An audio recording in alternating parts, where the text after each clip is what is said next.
Hello everyone! Good morning! It's Wednesday!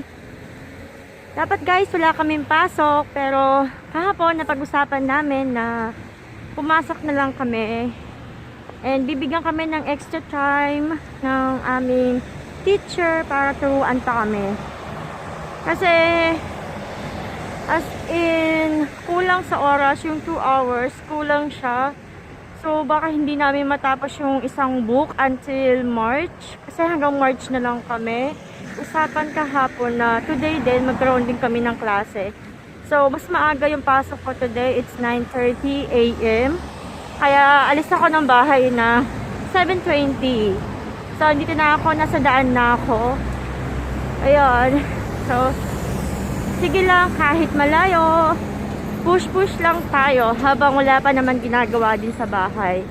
'Di ba? Kumain na ba kayo guys ng inyong breakfast? Ako, kinain naman ako guys. Bale, inuuna ko talaga sa umaga is yung warm water.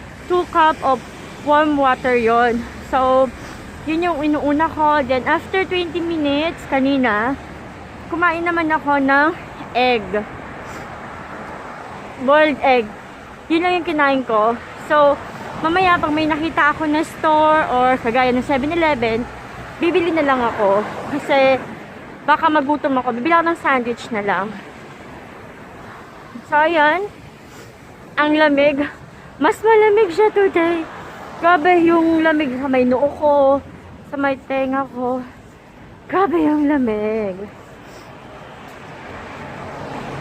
Ayan, nandito na yung bus, guys. So, sana may upuan para makatulog ako sa bus. Mamaya na lang. Hello guys. So, nandito na ako sa aming center. And nandito na yung classmate ko na Inglesero. Kung kailan naman ako mag-uumpisa nandito siya. Andito na yung teacher ko. So, bye-bye na. Nakakahiya. Bye-bye. So guys, pauwi na ako. And ito yung dinadaanan ko pag pauwi. Pag papasok, iba pa yung dinadaanan ko. Itong week kasi guys is malapit dun sa friend ko na si Karin. So para sinasamahan ko na din siya. Alin man sa dalawa doon sa dinadaanan ko pagpapasok ako at saka dito is pareho lang naman para sa akin. Wala namang problema.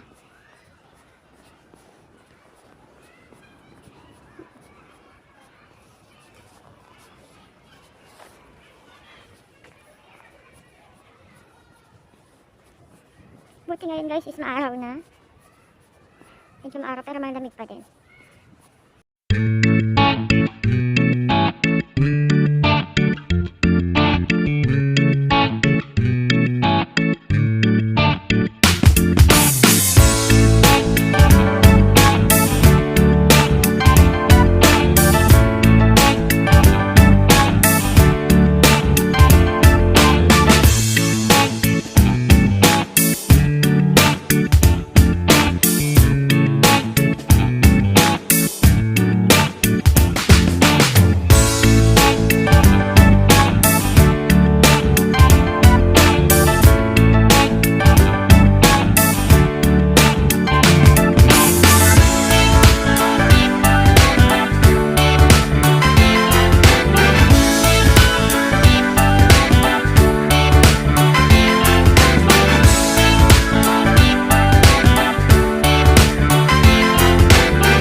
Itong subway na to guys sa Bex ko, hindi talaga siya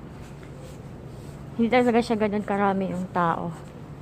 Dumadami lang yung tao pag nag-stop talaga yung nagbabaan na yung mga tao sa subway pag may dumating na train.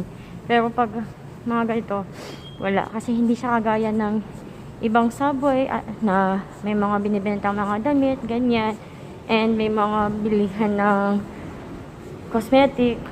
Kaya medyo kakasad dito sa sa Bex ko. Wala ka man lang makikitang mga bilihin. Uwi agad. So ayan ang taas. Kung walang elevator, talagang hihingalin ka, guys. Hihingalin kayo, guys.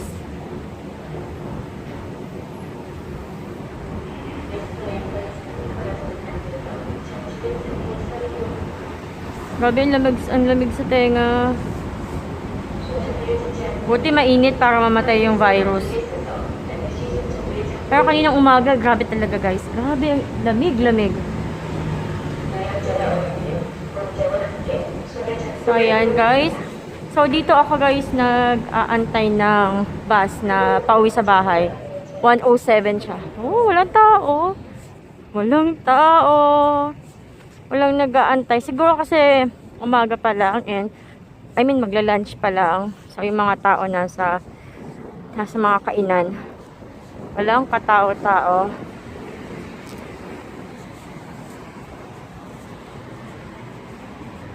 Yan.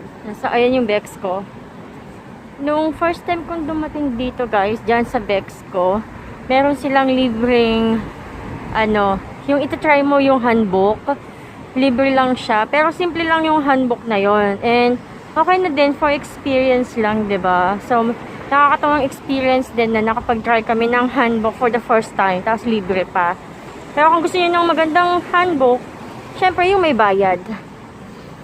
So, ayan guys. Diyan yung makikita kung ilang oras darating o ilang minuto darating yung bus na hinihintay mo. So, ako hinihintay ko is 1:07. Nakikita nyo, nakalagay is Jamshidho. It means, paparating na. Paparating na siya. So, upo muna ako dito. So, ayan lang guys. Yun lang yung isi-share ko sa inyo today. Bali, uuwi na ako agad. Hindi na ako gagala. And matagal talaga akong hindi gumagala. Kasi, diba maaga akong umaalis sa bahay. And pag magating oras talagang as antok na ako. Wala na akong ibang iniisip kundi umuwi ng bahay at humilata. So, ayan lang guys. Sa susunod na lang ulit. Bye-bye!